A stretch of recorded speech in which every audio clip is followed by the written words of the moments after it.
Conservative, constitutional.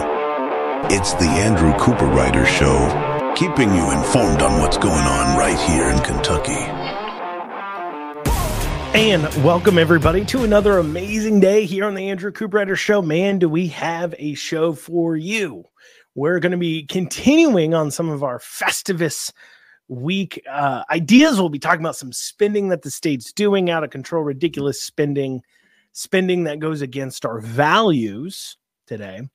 We'll also have a special legislative update from Representative John Hodgson. Now, understand this. I've reached out to a lot of representatives asking if they'd like to record a few-minute long legislative update for you, the listeners. This is open to any legislator, regardless of even their party or regardless of whether I like them as a legislator or not, simply because I want you to be able to hear what they say they've got working on. But me playing this or having their audio on the show doesn't mean I necessarily support them or support anything that they're talking about. It just means that I want you to be better informed in what everybody is saying. I do think that is part of my calling here. Make sure everybody stays as informed as possible on what their state and their government is doing.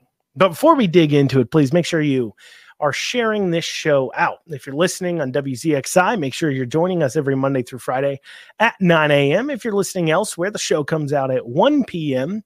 But make sure you're liking, subscribing, sharing, pushing that out there, telling others about the show because, as I said, it's so incredibly important that everybody stay engaged. As a reminder, you can reach out to the show at info@theandrewshow.com. Once again, that's info@theandrewshow.com. I just got some stuff sent over to me here recently from some listeners, some good information that I will be using in future episodes. So those kinds of things help out. But also, if you disagree with what I have to say, love to hear your opinion. I'd love to talk about it here on air. Don't worry, I'll protect your identities per se. I won't put you on blast. I'll just say your first name. I'm not here to make anybody look bad necessarily. But if you disagree with what I'm saying, I want to hear about it. Now, before we dig into everything else we have today, there was a story that came up over the course of the holiday week there, and that was McConnell's approval rating sinks to a new low of only 6%, according to a mammoth poll this year from the Hill. So Senator Minority Leader Mitch McConnell, here out of Kentucky, has apparently an approval rating of only 6%, meaning only 6% of Americans approve of the job he is doing. So essentially nobody approves of the job he is doing. He got a 60% disapproval rating. Here's the other interesting thing.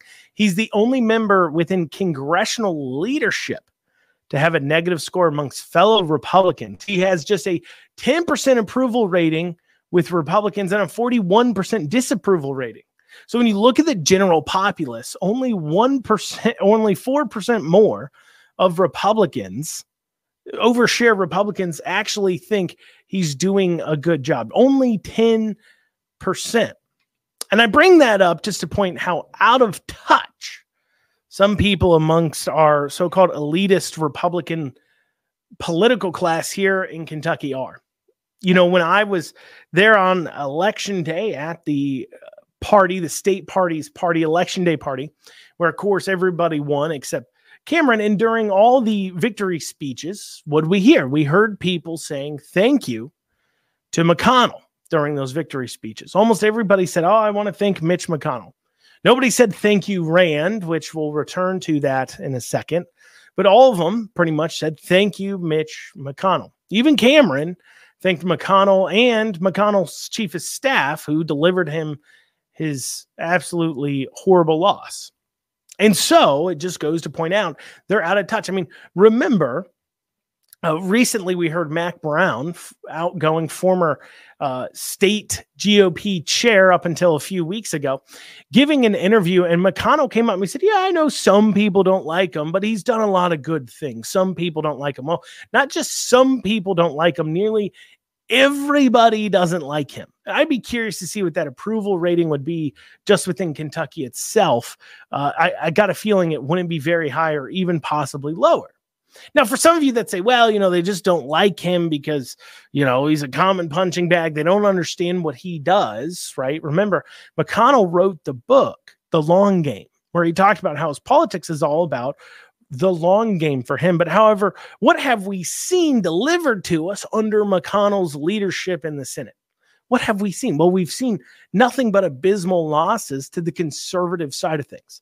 Nothing but losses on the Republican side of things. Now you may say, well, Andrew, we won the Senate at times. We had the House. We had the presidency. What do you mean by losses while McConnell's in office? I'm not just talking about losing elections. You can win elections. You can lose elections. It really doesn't matter if you don't get anything done. And McConnell has been absolutely key in ensuring that the leftist agenda, the far left agenda, marches on. I mean, take a look here. Let's take a look at House Majority Leader Mike Johnson, right? He just kicked off his tenure. He's got a 17% approval, only 31% disapproval. And amongst Republicans, he has a 37% approval, 5% disapproval. So only 5% of Republicans disapprove of what Mike Johnson's doing, compared to McConnell, who has a disapproval rating amongst Republicans of 41%. 41%. That's a massive difference. Apparently, the only people who disapprove of what Mike Johnson's doing is probably the people that say, one, he's kind of, why did we replace McCarthy to get Mike Johnson, right? But two, probably a lot of those same people are the ones who approve of the job McConnell is doing. Why? Well, obviously because Mike Johnson, while you may not like everything he does, has done a better job of at least fighting for those conservative principles. If it was left up to McConnell, there would not be a fight over border security right now. McConnell would be funding the Ukraine war clean on its own because he thinks it's the most important thing in the world, ignoring funding for the border. But Mike Johnson's continued push to say, no, we got to have the border stuff in there just goes to show what kind of having that conservative backbone can do. I understand you can't get it all at once. I understand you have to make compromises, but McConnell's done compromise so much of the quote unquote Republican platform and conservative beliefs that there's not much left to look at. There's not much left. He's compromised it all away. So it just goes to show just how people feel. But the question also becomes, why does McConnell continue to have such a grip, but meanwhile Rand Paul doesn't? And this is one thing, and I've mentioned this in the past, where I wish Rand Paul would do more. See, over the years, McConnell has done a lot within the state to bring on the people that he agrees with to be candidates, whether that's funding them, providing them money. He's got a PAC that he gives money to people to, helping push them forward. I mean, take a look at our current constitutional officers. Removing Bashir, you have Allison Ball, who, remember, signed his paperwork to file for re-election in 2020. You have our new AG, Russell Coleman. He used to work for McConnell's staff, and then McConnell got him appointed to that Western Kentucky District Prosecution. You have Jonathan Schell. He was the campaign chairman. He's the current agriculture commissioner. He was campaign chairman for McConnell in 2020. Michael Adams, former attorney for McConnell, worked with McConnell. And you just see it. It's all full of it, and that is because he's done a good job. Whether I agree or disagree with the results, for his purposes, he's done a good job affording the people that support him and his beliefs in the state. And with McConnell on the way out, we need to be thinking about who do we want to replace him. And more importantly than that, almost calling on Rand, who will become the senior citizen. Yeah, they're all senior citizens. The senior senator from Kentucky to step up to the plate and start working in the same way McConnell did to ensure that people who support his values, which better represent the Republicans and conservatives in this state, are that people he supports and believes are able to get done what needs to get done win election here in the state. It's time for him to step up, and I hope we see it. Well, coming up after this, we'll be going over some of that spending. We're going to be mainly looking at, right off the bat, the salaries. We're going to take a look at salaries today. That's what we're going to dig into. So stay tuned with us here about the millions we're wasting in salaries for jobs that are just absolutely ridiculous. After this short break, you're listening to the Andrew Cooperrider Show. Remember, you can reach out to the show by emailing info@theandrewshow.com. We'll see you back here in just a few short minutes. And you are back with the Andrew Cooperrider Show.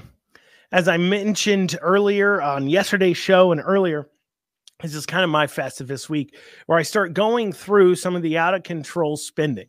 Yesterday's show, I was talking about some of the contracts. I went over $54 million worth of contracts that are an absolute waste, in my opinion, here in Kentucky. You can disagree with me. If you do so, email me, info@theandrewshow.com. Give me your feedback. Give me what you think I'm wrong on. But regardless, we have absolutely been digging into this yesterday, and we'll continue on that today. This time we're going to zero in on salaries, but very specific salaries. You see, I always said that Cameron's worst decision he made was not being able to conceptualize for the Kentucky voter what would be different about a Cameron administration versus a Beshear administration. And this is where it would be things like this, the salaries, the contract approvals, those kinds of things. Why? Because generally speaking, the way our budget system works here in Kentucky is that the legislators appropriate large pots of money for these individual departments to spend. They do not go down to the penny saying, okay, you can spend $10 on pencils, $20 on paper, you can spend this amount on this. No, they say, here's your budget, now spend it how you wish. They do sometimes have riders for special projects saying, hey, this is a special project we want done. Here's a certain amount of money for you to get that project done. Like with fixing our unemployment system, something that, oh, by the way, still hasn't been done.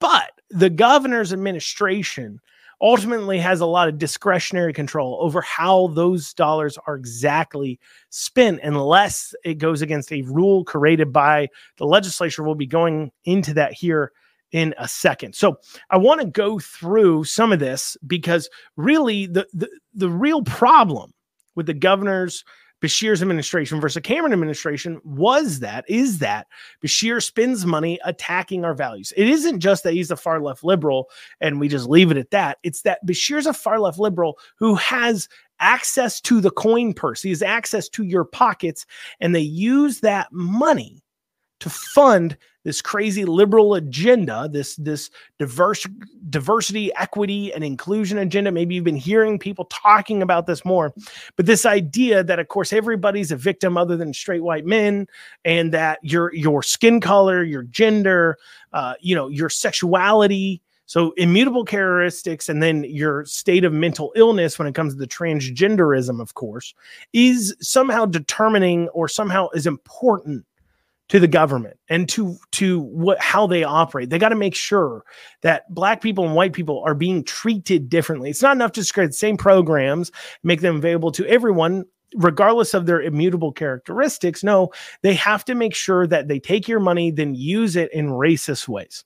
And so we hear about this diversity and inclusion. So I'm going through some of these salaries, some of these people, what they work for, what their titles are, so you can better understand how they're using these dollars to attack us.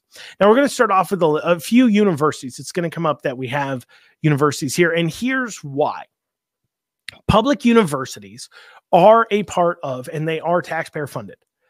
Recently I was talking about WKU. Some people saw that Twitter post talking about them spending ridiculous amounts of money or hiring lobbyists, and then the state approving that. The state legislature approving that. But, 25% of WKU's budget, it comes from you, the taxpayer, comes from the general fund. That's why when they're spending money on this, we should call it out. Remember, dollars are fungible. If they have the money to be spending millions on these ridiculous salaries, well, then that's millions they shouldn't be getting. That is my humble opinion. But regardless, let's go into it. So first, we've got the Chief Diversity and Title IX Coordinator at the Northern Kentucky University receiving $156,817 a year. We have Assistant Vice President and Diversity Officer at WKU receiving $115,704 a year. Charles Holloway, Chief Diversity Officer at Morehead State University, $86,700. Executive Assistant to Senior Vice President of Diversity, Diane Whitlock, getting paid $82,416. Bruce E. the second, I guess he's the Director of Diversity, Equity, and Inclusion at Northern Kentucky University, $72,000 a year. George R. Galen, Assistant Dean of Student Diversity at Eastern Kentucky University, $65,664 a year. Diversity Services Director at the University of Kentucky, $59,040. And then, so that's the universities pushing for this DEI stuff being funded with your tax dollars. But then we have something else that's interesting. These next few here. Oh, sorry, that's not all. Sorry. A Supplier Diversity and Business Enterprise Coordinator, whatever that is, $54K at UK. A Diversity Education Director, $51,921 at University of Kentucky, and a Diversity Recruitment Officer at WKU getting paid $36,000 a year. Got to make sure, it's not enough that just whoever wants an education can get one at WKU. They got to make sure you have the right skin hue. We have a few others here.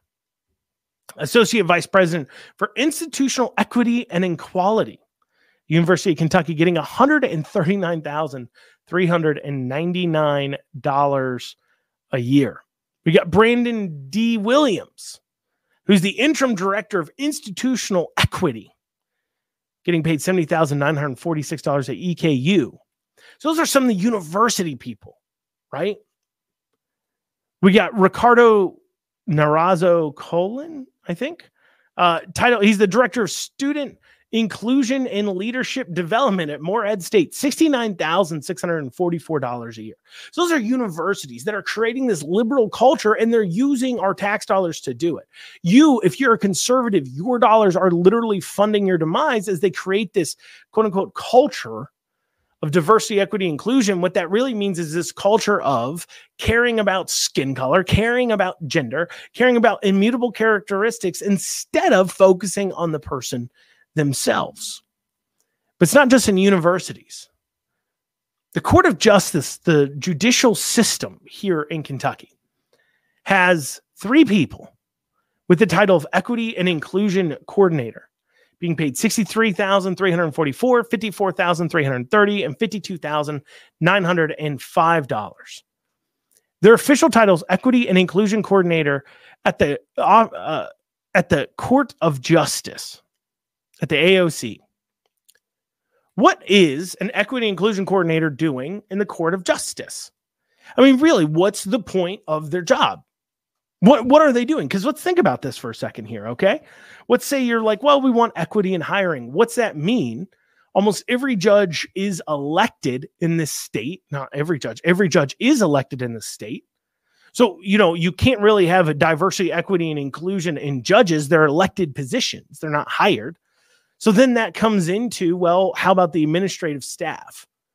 Well, why we should be using these are entity. This entity is funded by our tax dollars, and we should be using our tax dollars to hire the best people we can to do the job to the best they can. We shouldn't be caring about immutable characteristics. I can't say it enough.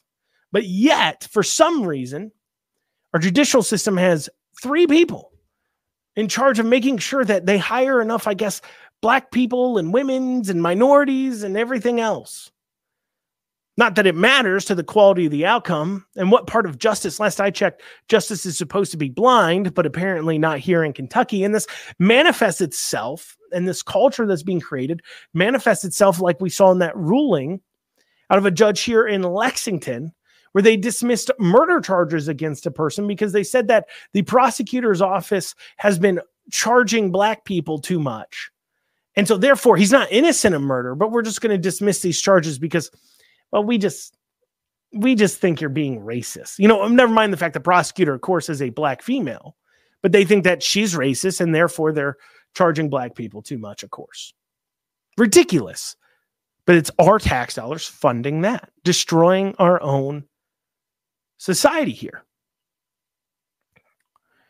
We've got, and then you turn to our Board of Education. Okay, so this goes into our public schools, right? So the Kentucky Board of Education creates this DEI toolkit. Outside the millions of dollars it costs to develop the toolkit and then disperse it out. So now you're infecting our public schools with this thought process of staring at a student's skin color and gender and being the only thing you care about, instead of ignoring that and putting that to the side. And why that becomes such a problem if it isn't self-explanatory, is we can look at conversations that school districts like Fayette County is having. Recently, Fayette County schools said, hey, we discovered that minority kids are being punished at a higher rate for being late to school. So let's look at changing our late policies. Attaching the inability to show up to school on time or at all to a person's skin color removes your ability to solve the problem. Because the real problem to fixing this wouldn't be to look at their skin color. You would ignore that. You would say, are they not getting to school on time? Are they late? Are they not showing up because they're coming from a single parent household? And that's where we need to address these resources. We need people, to knock on the door and make sure that they get their butts on the bus because maybe the single parent's at work, so the kid has to put themselves on the bus and they're falling short. We don't want that parent to have to leave work. We want them working and being able to provide for their family, a path to dignity. So let's do something simple like knock on the door to make sure the kid is showing up to school. But instead of proposing a simple solution like that, they say, hey, let's just allow minority kids to show up to school late or not at all more than white kids, which is nothing but racism and forwarding these ideas, your tax dollars. Your tax dollars. And we'll be looking at what kind of salaries the Board of Education is handing out here, and the overall effect of these salaries this waste is having yearly on Kentucky taxpayers. After this short break, you're listening to the Andrew Cooperrider Show. We'll see you back here in just a few short minutes. And you are back with the Andrew Cooperrider Show, your source for Kentucky politics. So before the break, we were talking about the State Board of Education paying out these big, massive salaries to these coordinators to make sure that the public schools have the proper DEI things in place, to make sure that our public schools are judging people based upon their skin color and gender, and then adjusting the standards for people based upon simply immutable characteristics like that. Absolutely ridiculous. A racism and bigotry of low expectations. So starting us off, we have the director, the main deputy commissioner, the person in charge of the DEI program for the state of Kentucky, Thomas Tucker, being paid $160,000 a year. It is so important to the Beshear administration that we judge school children on race and gender.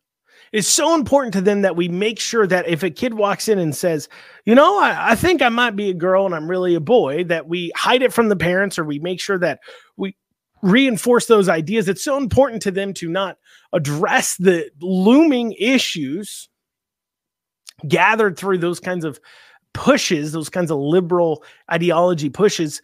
It is more important to them to go ahead and push out these toolkits that say things like, if a kid comes to you and says they're struggling with their gender identity, something that the school is probably causing, you don't tell the parent about it. No, you should hide it from the parent.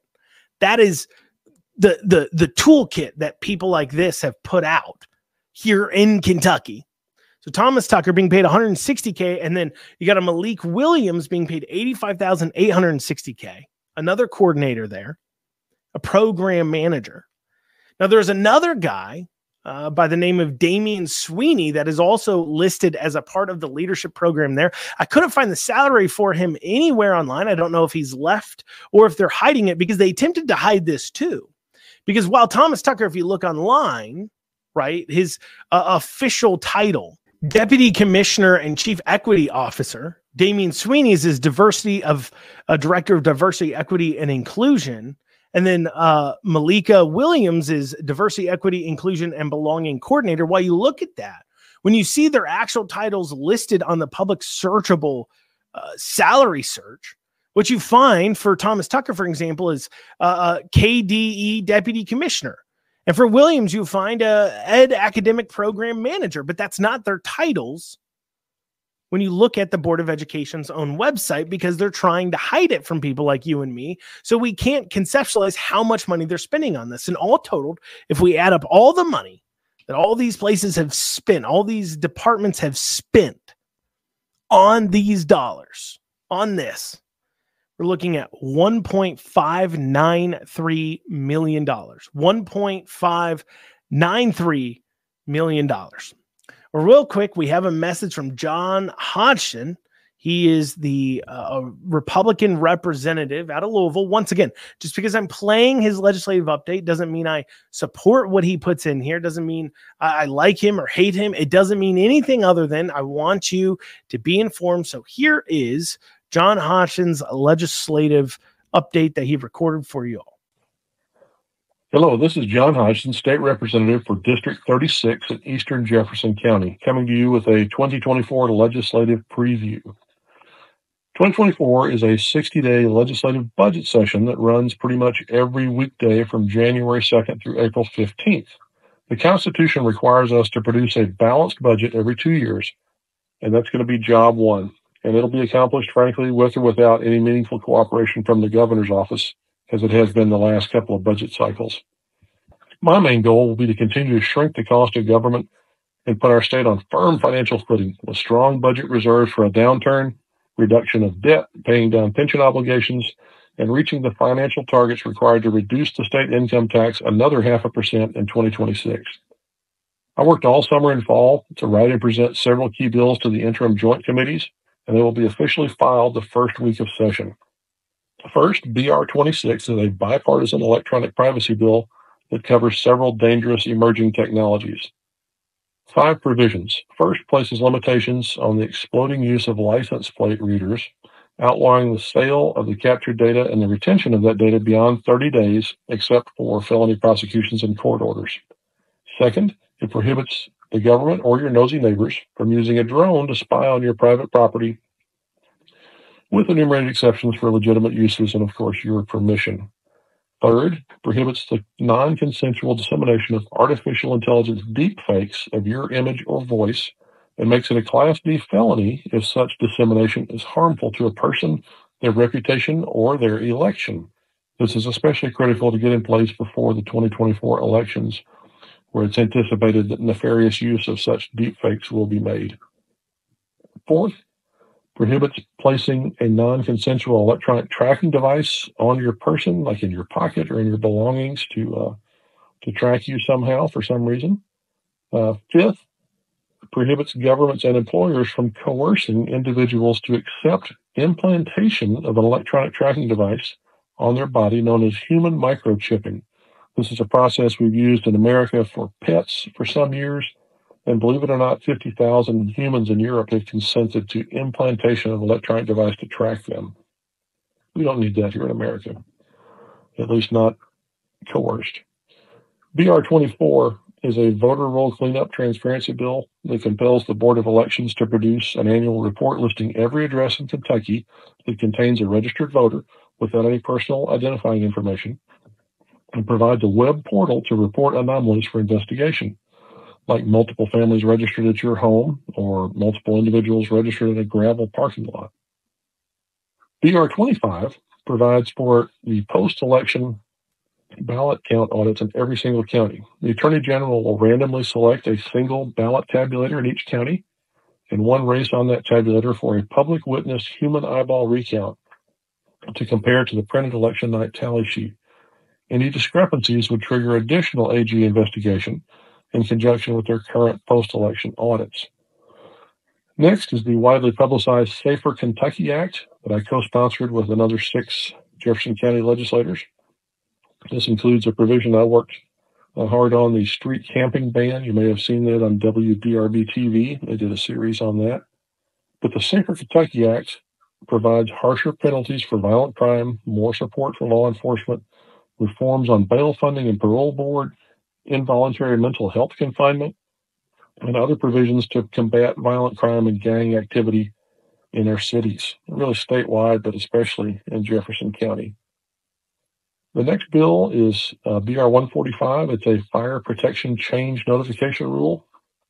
This would prevent people in suburban fire districts from having a surprise reduction in their fire and EMS coverage like we had here in Fisherville in my district. Kind of an ugly surprise that resulted in the doubling of some fire insurance bills before we got that resolved. So those are the bills that I've been working on writing, sponsoring this summer and getting through committee. There's a number of other things that are going on that are good that I want to support by my co-sponsorship, and Among those include measures that shrink the government, reduce regulation, safeguard our liberty, and protect us from intrusive leftist ideology.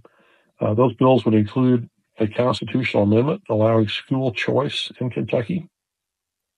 Jennifer Decker is working on a DEI, diversity, equity, and inclusion bill that would limit the use of this harmful ideology in our publicly funded schools and universities.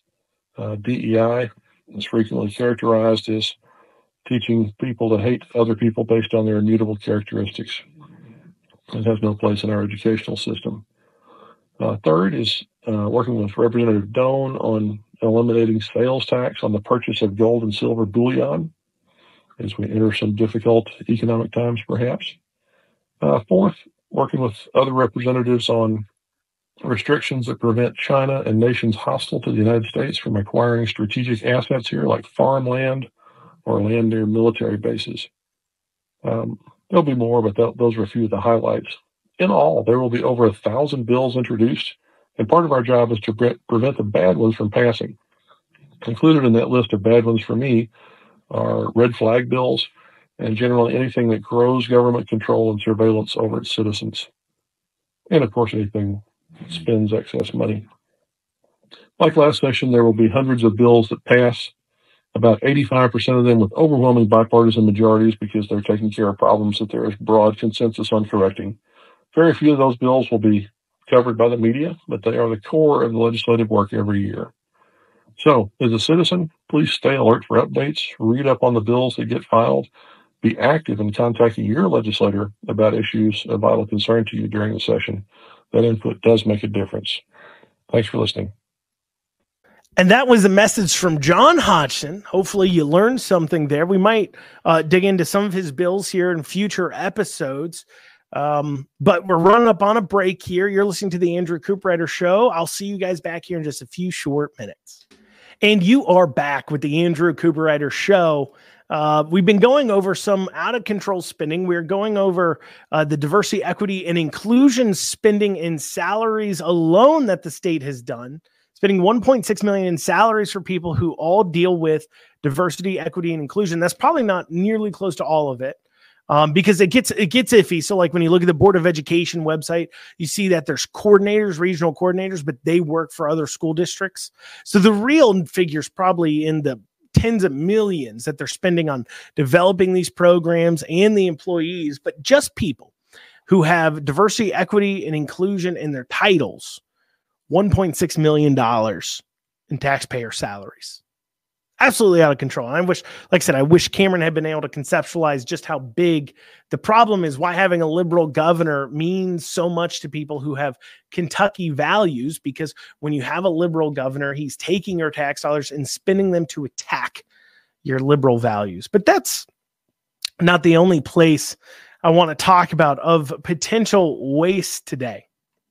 I actually have something kind of interesting I want to share with you. So there's something in Kentucky called the Kentucky Entertainment Incentive. And this is a tax credit system that Kentucky offers to filmmakers, movie makers, people in the arts of media to come and film and perform and make their films and TV shows here in Kentucky, to make it here in Kentucky. Now, there is a few thoughts on this. And one, this is a fairly large entertainment incentive package.